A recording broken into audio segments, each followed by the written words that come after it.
અમેરિકાના રસ્તાઓ પર દોડતા કિંગ સમાન ટ્રક ડ્રાઈવરોનું ભવિષ્ય અચાનક અંધકારમાં ધકેલાઈ જવાની જે સંભાવના વ્યક્ત થતી હતી તેનાથી વિરુદ્ધ સમાચાર આવ્યા છે. એક તરફ લાખો રૂપિયાની કમાણીનો લોભ છે અને બીજી તરફ કાયદાનો ભયાનક ગાળ્યો. કેલિફોર્નિયામાં એક સાથે 13,000 લાયસન્સ રદ થતા જે સનસનાટી મચી છે તેણે હજારો ભારતીય પરિવારોના શ્વાસ થંભાવી દીધા છે. શું આ માત્ર એક નિયમ છે કે પછી ડંકીથી ગયેલા યુવાનોનો અંત? આ રોમાંચક સત્ય જાણીને તમે ચોક્કસ સ્તબ્ધ થઈ જશો. અમેરિકાના રસ્તાઓ પર અત્યારે અજીબ માહોલ જોવા મળી રહ્યો છે, જ્યાં ટ્રક ડ્રાઈવરો માટે જાણે એક બાજુ સોનાની લંકા છે અને બીજી બાજુ મોતનો કૂવો છે. તાજેતરમાં મળેલી માહિતી મુજબ જે લોકો પાસે અમેરિકામાં રહેવાના કાયદેસરના પુરાવા છે તેમના માટે તો ચાંદી જ ચાંદી છે, પણ જેઓ ડંકી રૂટથી સપના પૂરા કરવા ગયા છે તેમના માટે રસ્તો કાંટાળો બની ગયો છે. કેલિફોર્નિયામાં અચાનક જ 13,000 થી વધુ કોમર્શિયલ ડ્રાઇવિંગ લાયસન્સ એટલે કે CDL રદ કરી દેવામાં આવ્યા છે અને ચોંકાવનારી વાત એ છે કે આમાંથી 90% લોકો આપણા ભારતીયો છે, જેના કારણે અમેરિકામાં ટ્રક ડ્રાઈવરોની બહુ મોટી અછત સર્જાય છે. એક ટ્રાન્સપોર્ટ બિઝનેસમેન જેની પાસે 11 ટ્રક છે તેણે જણાવ્યું કે લાયસન્સ રદ થવાના કારણે તેના 7 ટ્રક અત્યારે રસ્તા પર ઊભા છે અને તેને પોતે 4 વર્ષ પછી સ્ટીરિંગ પકડવું પડ્યું છે. ડ્રાઈવરોની આ અછતને કારણે કમાણીમાં તોતિંગ વધારો થયો છે. અગાઉ જે એક ટ્રીપના $2,100 મળતા તેના બદલે હવે ડ્રાઈવરો $2,700 માંગી રહ્યા છે અને લોડના ભાવ પણ 8,000 થી વધીને $9,700 સુધી પહોંચી ગયા છે.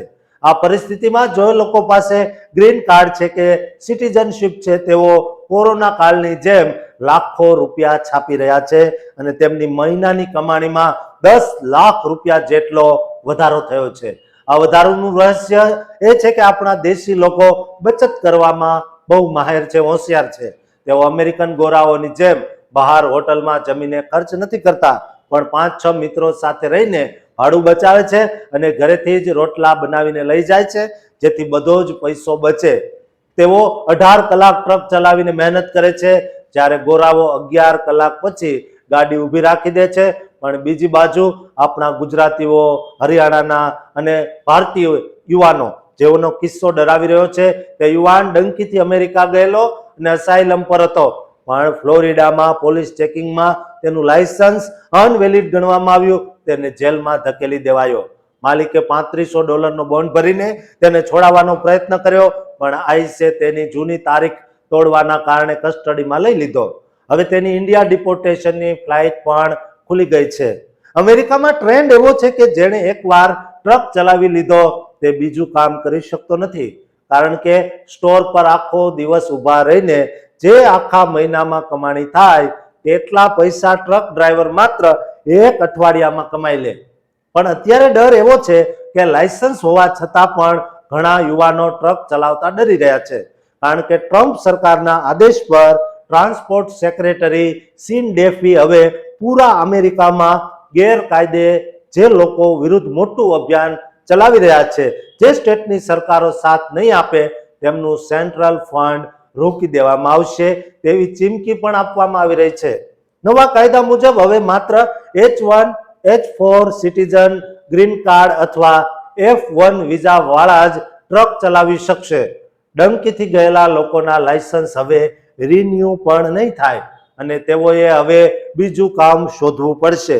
જોકે એક રાહતના સમાચાર એ છે કે હવે આઈસ કે ઇમિગ્રેશન કોર્ટમાં પેશી પર જતા લોકોની હેબિયસ કોર્પસના કાયદા મુજબ ધરપકડ કરવામાં આવશે નહીં.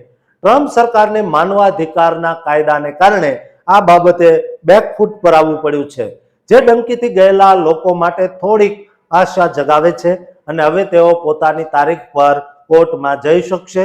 છતાં પણ અમેરિકામાં અત્યારે ટ્રક ડ્રાઇવિંગનું ક્ષેત્ર એક એવા વળાંક પર છે જ્યાં કાયદેસરના લોકો માટે સુવર્ણકાળ છે અને ગેરકાયદેસર લોકો માટે કાળી રાત સમાન છે.